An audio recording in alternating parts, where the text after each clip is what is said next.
lot of light. Oof. Ugh. Hey, everybody. Thanks for coming out tonight. Thank you, House of SpeakEasy, for having me. Okay, I'm gonna tell a story. So, when I was about 12 years old, my mom got married. It was her third husband. She loved to get married. And this guy was like the right dude. You know, my dad, he wasn't the right dude. Second husband, not the guy. And then there was George. He came along. He was funny. He was smart. They vibed.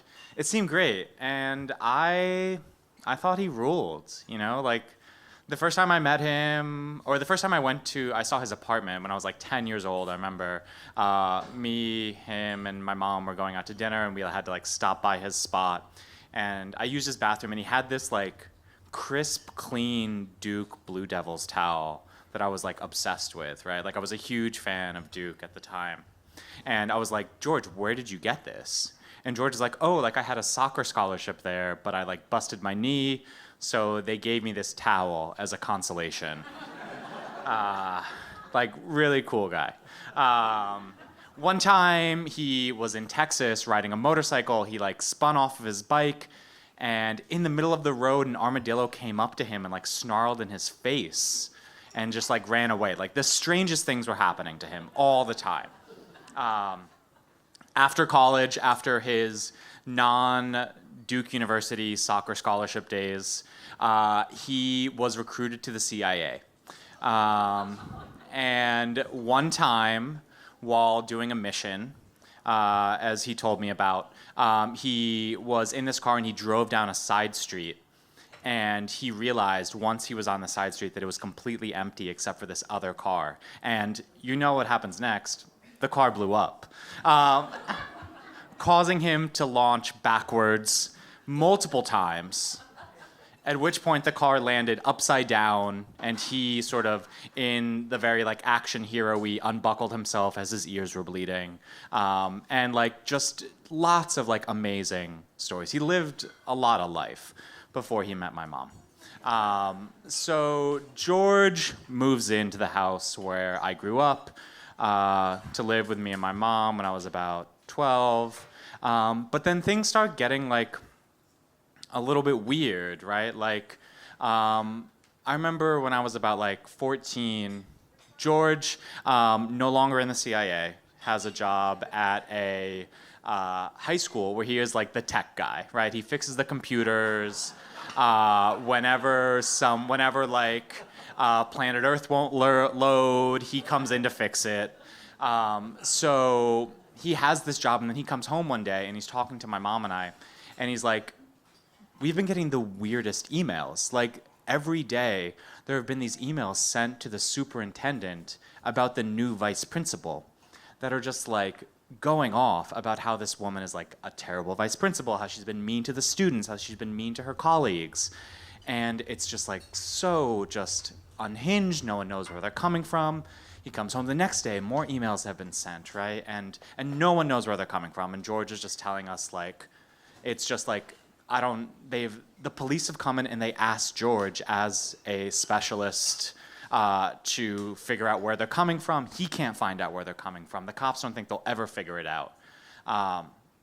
It's the weirdest thing, right? So like for like a month or so, we're hearing this, and then like out of nowhere, the school decides, despite all of the help that George has been giving this school, to just like fire him. They like replace him with sort of like a tech squad sort of thing, right? Like some contractor off-site, and so now George doesn't have a job. Him and my mom, they're about a year or so into being married, and it's a lot of me and George time.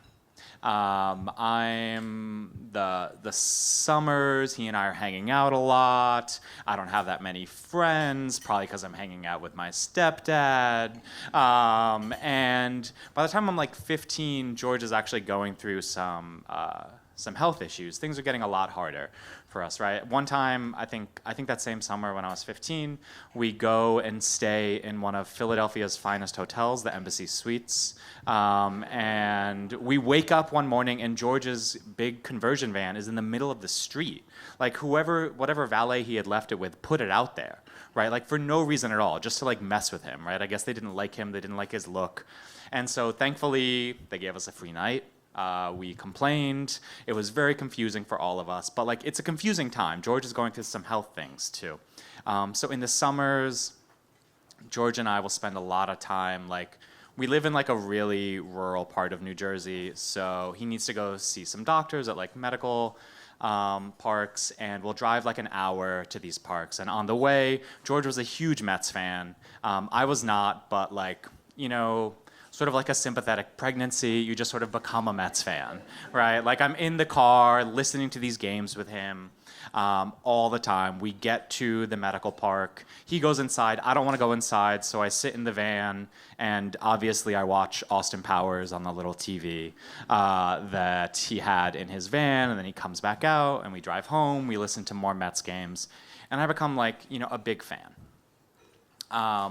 And this is how I spend like my years like 15 to 17. George sort of isn't getting any better.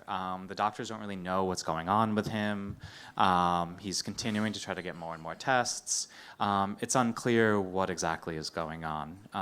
And then when I turn 17, not really sure why, but my mom just like sort of comes to me and she's like, I'm getting a divorce from George, right? And doesn't give me much of a reason why, just kind of says like it's not working out. I'm not really sure what's going on. But I know that like at that point, like there've been years and years of me like sort of spending time with him. He's someone who is like part of my life now, right? Like something he would say all the time is like, if we were like in a fight, me and him, he would be like, your mom loves you because she has to love you. Your dad loves you because he has to love you. Like, I love you because I've chosen to, right? And I would be like, oh, like that's reassuring. I'm glad my parents are stuck with me. And so it's like this person who has like sort of put himself into my life, right? And now he's suddenly being taken out of my life, which was like, shocking, right? Like my mom's second husband, they split up when I was 5. I was sort of too young. That marriage was really short. My dad, I still saw him all the time. So this is the first person, like the first sort of like real divorce happening. And I don't really say anything about what I'm feeling because I'm a teenager. And I just sort of accept it, move on. I go off to college. And at college is when I start to write. I'm a novelist. My book is available for sale. And I start writing. I'm in like a creative writing class, and I write a memoir piece. And I write about George.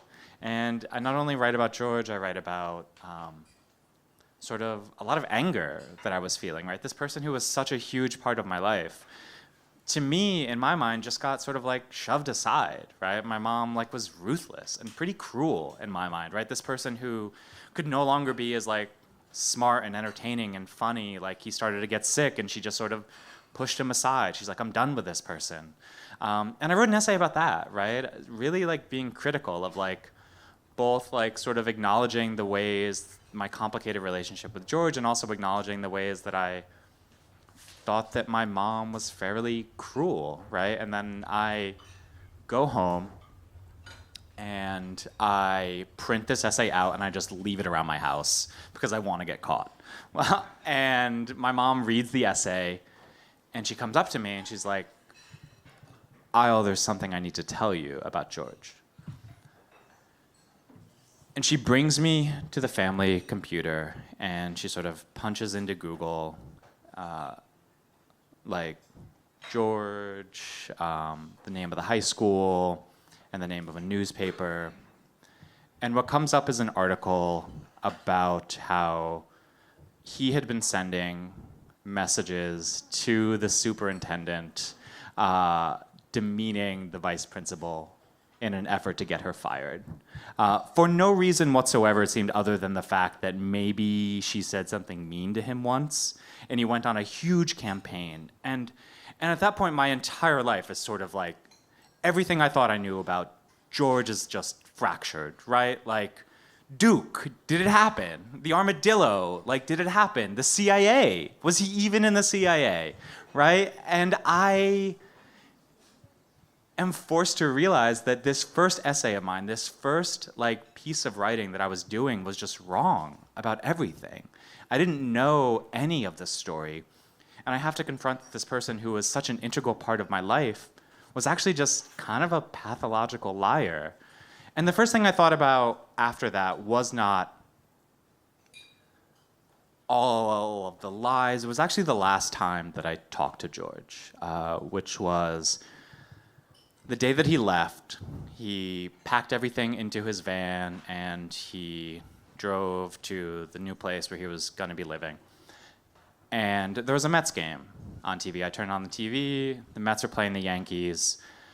Always a huge week of contention for us when that would happen. It would be very exciting, hoping that the Mets would win. The Mets were terrible, so they never did. But I turn on the TV, and it's like second inning, and the Mets are up like 10-0. And I call George, because he's outside of the range of the radio. And I'm like, George, like the Mets are winning 10-0. Like, this is amazing, right? And he's just like, yeah, okay, thanks. And hangs up the phone. And I'm devastated, right? Like, this person who ostensibly loved me because he chose to love me just hangs up the phone. And I set the phone down, I walk away, I leave the TV on.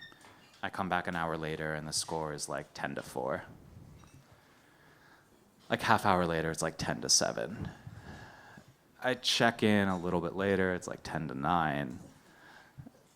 And then I look at the box score later and the Mets lost.